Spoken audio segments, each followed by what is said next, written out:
आज हम आपको एक ऐसा इबरतनाक वाक़या सुनाने वाले हैं जिसे सुनकर आपकी आंखें दंग रह जाएंगी। कैसे एक शख्स ने अपनी ही बीवी को जलाकर मारना चाहा, लेकिन अल्लाह ने उसे ऐसी सज़ा दी जिसे देखकर सारा गांव तौबा तौबा करने लगा। आखिर उस शख्स ने उस औरत के साथ ऐसा क्यों किया? दोस्तों, मुल्क शाम के किसी दूर दराज गांव में एक फ़कीर रहता था जो मांग कर खाता था, उसकी एक खूबसूरत बेटी थी। बेटी बहुत ही नेक और पाकीज़ा थी। फ़कीर की बेटी थी, लेकिन लगता ऐसे था कि जैसे किसी बादशाह की बेटी हो। अल्लाह ताला ने उसको बहुत ही हसीन और जमील बनाया था। उस लड़की का नाम अनम था। बाप फ़कीर तो ज़रूर था, लेकिन अपनी बेटी की हर ख्वाहिश पूरी करता था। वह शाम को जो भी मांग कर लाता, उसे अपना और अपनी बेटी का पेट भरता। वह अपनी बेटी को कपड़े भी लाकर देता और हर चीज़ लाकर देता। फ़कीर बहुत ही नेक दिल था और उसने अपनी बेटी को भी नेकी की बातें सिखाई थी। उस लड़की ने अपने घर पर बहुत सारे परिंदे पाल रखे थे और वह परिंदों से बहुत मोहब्बत करती थी। एक दिन वह परिंदों को दाना डाल रही थी कि उसका सबसे अजीज परिंदा उड़ जाता है और वह बहुत परेशान हो जाती है।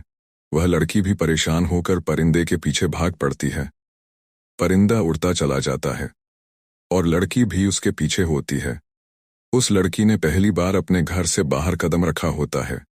उस लड़की का बाप फ़कीर तो ज़रूर था, लेकिन उसने अपनी बेटी को कभी बाहर नहीं निकलने दे दिया था। वह लड़की परिंदे का पीछा करते करते अपने घर से काफ़ी दूर निकल आती है और उसको पता भी नहीं चलता। परिंदा अब उड़ता चला जाता है और लड़की भी परिंदे को पकड़ने की ख्वाहिश में उसके पीछे भाग पड़ती है। परिंदा उड़ते उड़ते एक आम के बाग में चला जाता है और लड़की भी उस खूबसूरत आम के बाग में दाखिल हो जाती है। उस बाग में बहुत दरख्तों के ऊपर आम लगे होते हैं और बहुत ही पके हुए रस रसीले आम होते हैं। लड़की जब आमों को देखती है तो वह अपने परिंदों को भूल जाती है। वह एक फ़कीर की बेटी थी और उसने ज़िंदगी में पहली बार इतने खूबसूरत और बड़े बड़े आम देखे थे। वह खूबसूरत लड़की पके हुए रस रसीले आम खाने लग जाती है और इतने में ही पीछे से उस बाग का मालिक आ जाता है, जो कि एक अमीर ज़्यादा होता है। उस लड़के को गुस्सा आता है कि यह मेरे बाग के आम क्यों खा रही है। वह अमीर ज़्यादा लड़का पीछे से आवाज़ देता है कि ए लड़की, मेरे बाग के आम तू क्यों तोड़ रही है। लड़की जब पलट कर देखती है तो उसकी नज़रें उस पर पड़ जाती हैं। लड़का देखते ही हक्का बक्का रह जाता है, क्योंकि उस अमीर ज़ादे ने इससे पहले कोई खूबसूरत लड़की उसकी तरह देखी नहीं होती। वह अमीर ज़्यादा अपने सामने इतनी खूबसूरत और मासूम लड़की देखकर उसके हुस्न का दीवाना हो जाता है। वह अमीर ज़्यादा नौजवान उस लड़की को देखते देखते इतना खो जाता है कि उसको यह भी याद नहीं रहता कि वह उस लड़की को क्या कहने आया था। वह लड़की उस लड़के की बातें सुनकर डर जाती है और डर के मारे भागकर घर वापस आ जाती है और लड़का वहीं पर खड़ा लड़की के बारे में सोचता रहता है। लड़की घर आकर रोने लग जाती है और सोचती है कि या अल्लाह, मैंने चोरी के आम खाए हैं, मुझे माफ़ कर दो। वह लड़की बहुत ही नेक और पर्देदार थी। चोरी करना तो बहुत दूर की बात थी, वह कभी घर से बाहर भी नहीं निकली थी। लेकिन जब उसके सामने पके हुए आम आए तो वह देख कर रह न सकी और उसने आम खा लिए। फिर उसने तौबा किया, अल्लाह, मैंने चोरी के आम खाए हैं। उधर वह अमीर ज़्यादा अपने मुलाजिमों को बुलाता है और कहता है कि जो लड़की मेरे बाग में आई थी, इसका पता लगाओ कि यह कौन है, इसका नाम क्या है और यह कहाँ की रहने वाली है। मुलाजिम पता करके उस अमीर ज़्यादा नौजवान को बताते हैं कि हुजूर, वह एक भिखारी की बेटी है। उसका बाप मांग कर खाता है और वह लड़की बहुत ही खूबसूरत, नेक और पर्दा करने वाली है। वह अमीर ज़्यादा खाते पीते घर का था और बहुत ही दौलतमंद था। उसके पास पैसा बेशुमार था। साथ में उसको मुलाजिम यह भी बताते हैं कि वह लड़की मुसलमान है और वह अमीर ज़्यादा गैर मुस्लिम होता है। लेकिन उस लड़के को उस वक्त इस बात से कोई गर्ज नहीं था। उसको गर्ज तो इस बात से था कि वह किसी तरह मेरी हो जाए। शाम को वह उसके घर पर जाता है और उसके बाप फ़कीर को कहता है कि मुझे तुम्हारी बेटी पसंद आ गई है और मैं इससे शादी करना चाहता हूँ। वह फ़कीर कहता है कि बेटा, हम तो तुम्हें नहीं जानते, तुम तो खाते पीते घर के लग रहे हो और मैं एक मांगने वाला फ़कीर हूँ, और हम दोनों का जोड़ कैसा। और बेटा, तुम तो एक गैर मुस्लिम हो और हम मुसलमान हैं, तो यह शादी नहीं हो सकती। वह अमीर ज़्यादा ढेर सारा सोना उस फ़कीर के आगे रख देता है और कहता है कि यह सोना रख लो और अपनी बेटी की शादी मुझसे कर दो, और अगर सोना रखने से भी तुम ना मानो तो मैं तुम्हारी बेटी से जबरदस्ती शादी कर लूंगा और इससे तुम्हारी इज्जत नहीं रहेगी और तुम्हारी बेटी की शादी भी मुझसे हो जाएगी। इससे अच्छा है कि तुम अपनी मर्जी से ही अपनी बेटी की शादी मुझसे कर दो। अब वह बाप बेबस और मजबूर हो जाता है और लड़की भी बेबस लाचार होती है।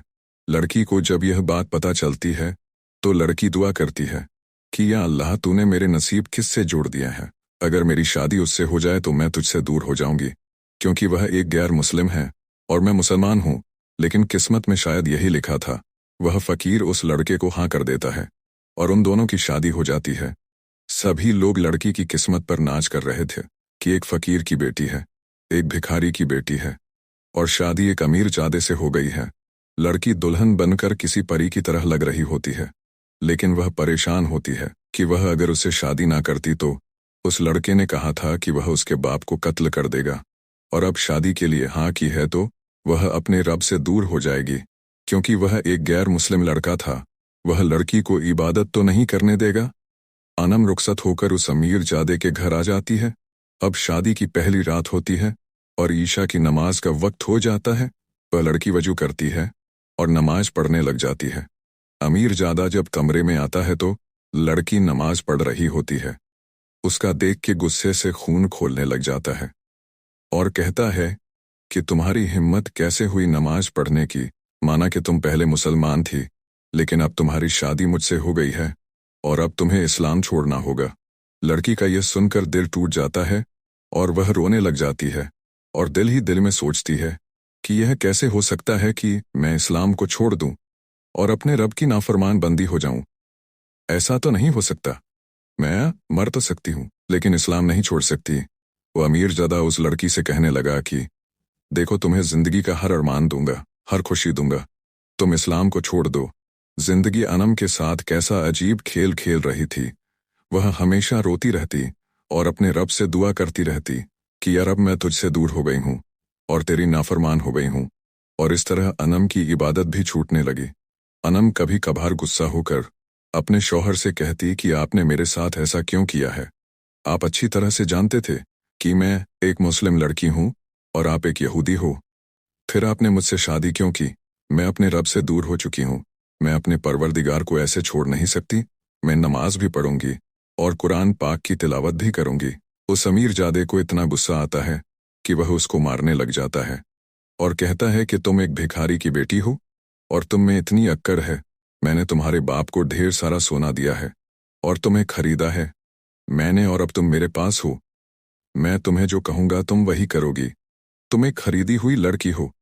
अब उसका शौहर और उसको यही ताने देता और आहिस्ता आहिस्ता उन दोनों की जिंदगी मुश्किल होती चली जा रही थी। अब अनम हर वक्त परेशान रहती और रोती रहती, या अल्लाह मेरे साथ ये क्या हो गया है। ये मुझे कैसा शख्स मिल गया है जो मुझे तुझसे दूर रखता है। जब अनम का बाप फकीर अनम से मिलने के लिए आया तो उस अमीर जादे ने अपने मुलाजिमों से कहा कि इससे धक्के मार के यहाँ से निकाल दो। मुलाजिम उस फकीर को धक्के मार कर निकालने लगे और कहने लगे कि हमारे मालिक का हुक्म है कि तुम एक फकीर हो और तुम्हारी बेटी हमारे आका की बीवी बन चुकी है और अब हम उससे तुम्हें नहीं मिलने दे सकते और यहाँ से चले जाओ। एक दिन वह अमीर ज्यादा कहीं गया होता है और वह लड़की नमाज पढ़ने लग जाती है और मुलाजिम उस लड़की को नमाज पढ़ते देख लेते हैं और कहते हैं कि हमें तो हमारा मालिक बहुत बातें सुनाता है और खुद उसकी बीवी मुसलमान है और नमाज पढ़ती है, क्योंकि उस शहर में सारे यहूदी ही रहते थे। यह बात होते होते पूरे शहर तक पहुंच जाती है और सारा शहर उस अमीर जादे के बारे में बातें करने लग जाता है। वह शहर वाले तमाम लोग भी यह समझ बैठे कि यह लड़का भी मुसलमान हो गया है। उन यहूदियों को मुसलमानों से बहुत नफरत थी। जब उस लड़के को पता चला कि सारे लोग मेरे मुखालिफ हो चुके हैं और मुझे मारना चाहते हैं तो उस लड़के को बहुत गुस्सा आया। अब उस अमीर जादे को अपनी जान की फिक्र लगी रहती है कि कहीं लोग मुझे ही मार न डाले।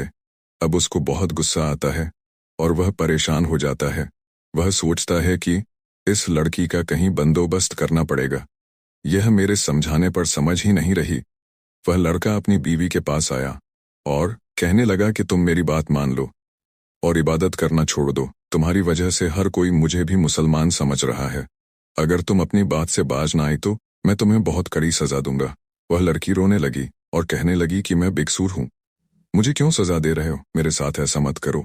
अल्लाह का खौफ करो और अल्लाह का से डरो। पहले आपने मुझसे शादी की और फिर मुझे मेरे रब से दूर करना चाहा।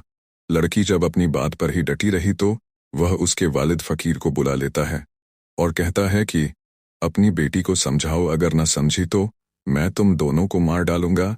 इस धमकी के बाद अनम खामोश हो जाती है और सोचती है कि मेरे साथ यह मेरे बाप को भी कत्ल कर देगा, और उसके बाद वह नमाज पढ़ना छोड़ देती है।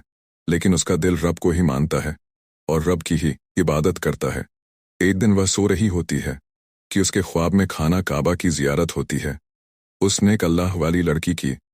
जब आंख खुलती है तो वह अल्लाह पाक से माफ़ी मांगती है कि या अल्लाह, मैं तुझसे दूर होती जा रही हूँ और तूने मुझे अपनी याद दिलाई है। उसका शौहर सो रहा होता है और वह खामोशी से उठती है, वजू करती है और तहज्जुद पढ़ने लग जाती है। उसके शौहर की जब आंख खुलती है तो उसका गुस्से से खून खोलने लग जाता है कि मैंने इतना इस लड़की को समझाया है और अब यह फिर से वही काम कर रही है। जब सुबह हुई तो वह लड़का अपनी बीवी से कहने लगा कि तुमने फिर दोबारा नमाज पढ़नी शुरू कर दी। अब तुम्हारी खैर नहीं, मैं तुम्हें जला दूंगा और तुम्हें ऐसी मौत दूंगा कि जिससे सारा जमाना याद रखेगा। फिर मैं तुम्हें देखूंगा कि तुम्हारा अल्लाह तुम्हें कैसे बचाता है। वह लड़की रोकर कहने लगी कि मैं अपने रब की राह में कुर्बान हो जाऊं, लेकिन उसकी नाफरमानी नहीं करूंगी। और तुम मुझे रोज रोज क्या मारोगे? एक बार ही मुझे मार डालो, मैं नमाज पढ़ना भी नहीं छोड़ूंगी और कुरान पाक की तिलावत भी करती रहूंगी। अब वह अमीर ज्यादा फैसला कर लेता है कि वह अपनी बीवी को आग में जलाकर मार डालेगा। वह पूरे शहर में ऐलान करवा देता है कि आज वह अपनी बीवी को मार डालेगा। उस शहर में तमाम यहूदी थे। यह बात सुनकर बहुत खुश हो जाते हैं।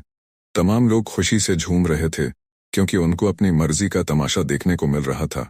वह चाहते थे कि यह मुसलमान लड़की मर जाए और हम यहूदी ही रहे। तमाम लोग इकट्ठे हो गए और लड़की को भी मुलाजिम लेकर आए।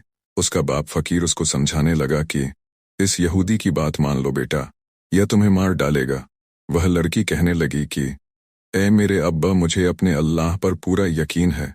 अल्लाह पाक ने अपने नबी हजरत इब्राहिम अलैहिस्सलाम को भी आग से बचाया था। अल्लाह पाक मेरा भी रब है और मुझे ऐसे जाया नहीं होने देगा। तब सारे यहूदी इकट्ठे होकर तमाशा देखने के लिए तैयार हो गए। उसका बाप फकीर रो रहा था और वह लड़की कलमा पढ़ रही थी। वह यहूदी लड़का एक बड़ा सा तवा मंगाता है जो बहुत बड़ा होता है और उसके नीचे आग जला देता है और ऊपर अपनी बीवी को बिठा देता है। अब तमाम लोग तमाशा देखने के लिए खड़े हो जाते हैं। जैसे ही तवा आहिस्ता आहिस्ता गर्म होना शुरू होता है तो आसमान पर काले बादल छा जाते हैं और एक बादल चश्मे के तौर पर उस लड़की के ऊपर बरसने लग जाता है और वह आग बुझ जाती है और तवा ठंडा हो जाता है। अब वह तमाम लोग और वह अमीर ज्यादा नौजवान हैरान हो जाते हैं कि बारिश सिर्फ इस लड़की के ऊपर ही क्यों बरस रही है, हम तो वैसे ही सूखे के सूखे हैं। तब वह लोग समझ जाते हैं कि अल्लाह पाक बड़ा मेहरबान और अपने नेक बंदों पर रहम फरमाने वाला है। और वह तमाम लोग कह देते हैं कि तुम्हारा रब ही सिर्फ इबादत के लायक है, वह वाहदहू ला शरीक है और हम उसके ऊपर ईमान लाते हैं। उस लड़की का शौहर भी सजदे में गिर जाता है और अपने गुनाह की माफ़ी मांगता है और कहता है कि बेशक अल्लाह तू ही इबादत के लायक है। तूने मेरी आंखों से पट्टी खोल दी और मैं अपनी इतनी खूबसूरत और वफादार और नेक बीवी को ऐसे मारने वाला था। फिर वह अपनी बीवी से भी माफ़ी मांगता है और मुसलमान हो जाता है। नाजरीन, अगर आपको वीडियो अच्छी लगी है तो इस वीडियो को आगे भी लोगों तक ज़रूर शेयर कर दें और हमारे चैनल को भी सब्सक्राइब कर लें। मिलते हैं ऐसी ही मज़ेदार स्टोरी के साथ, तब तक के लिए अल्लाह हाफिज़।